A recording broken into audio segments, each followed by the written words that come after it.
Ay, ang aking hirong kapatid. Ayan. Ayan. Ito yung kanyang napundar. Nakakatuwa. Yan. Hindi pa tapos, pero itong kwarto niya. Tapos mamaya papakita ko sa inyo yung kwartong pinagawa niya sa akin. Ayan, puting-puti. Ayan, medyo makalat pa. Pero napakaganda. Ayan. Yan, napakaganda. Sa tagal ng panahon, nakapagpundar siya. And tuwang-tuwa ako bilang ate niya. Sobrang proud na proud ako. Yan, hindi ko papakita yung mga kalat kasi hindi pa siya talaga nakapagligpit. Pero, ay teka, yung panty mo. Kunin mo muna yung panty mo. Dali. May ano doon, dali. Ang ganda ng CR niya, promise.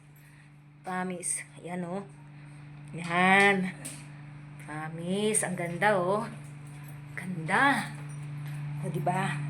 Nakakatuwa lang na nakapagpundar yung kapatid ko sa pagtitinda niya, pagluluto. Yan. Nakapagpundar siya ng bahay na sariling sa kanya. Nakakatuwa. Hindi na nga lang nahintay ng nanay namin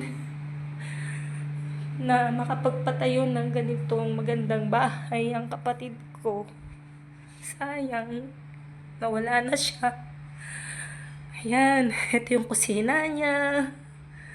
Ayan, ganda. O, diba? Nakaka-proud. Ayan. Meron, kumbaga, malaki to. Yung second floor, paparentahan niya.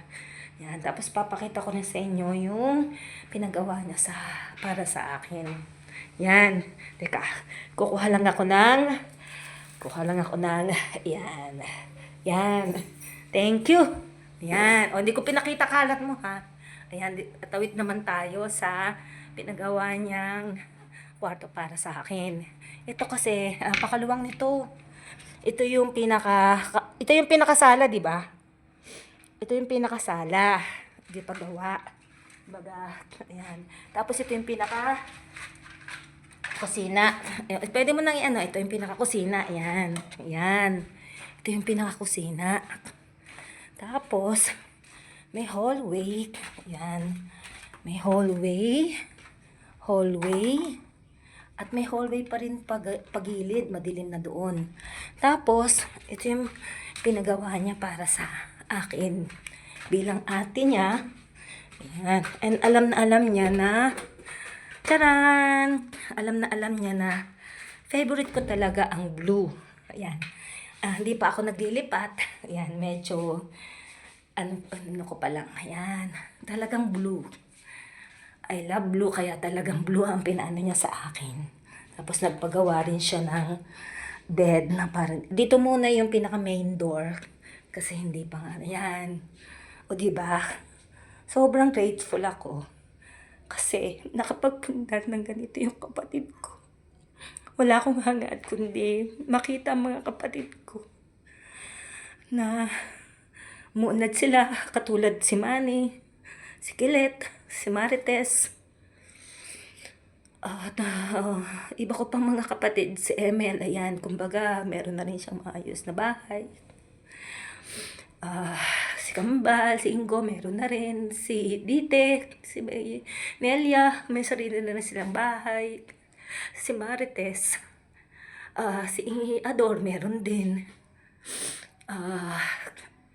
Si Dayo, si Junior namin, meron din. Sino pa ba nakaligtaan ko? Teka, 10 kasi kami. Ayun nga si Mayan. Si Kilet naman, kakakasal lang. At okay na okay yung buhay niya. Kaya nga nakarating ako ng Hong Kong. Kaya nakarating din ako ng Macau. Marami pong salamat sa panonood. And ito po ay isang inspirasyon. This is really a gem. Maraming salamat po.